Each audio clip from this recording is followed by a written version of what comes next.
आदिशक्ती मुक्ताईच्या पालखी सोहळ्याचं आज बीड शहरामध्ये आगमन झालं।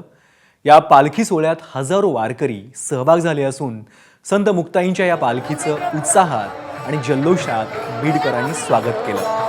पालखी, घोडे, चोपदार अशा सर्व लवाजम्यासह 750 किलोमीटरचा प्रवास करून ही पालखी पंढरपूरमध्ये पोहोचते।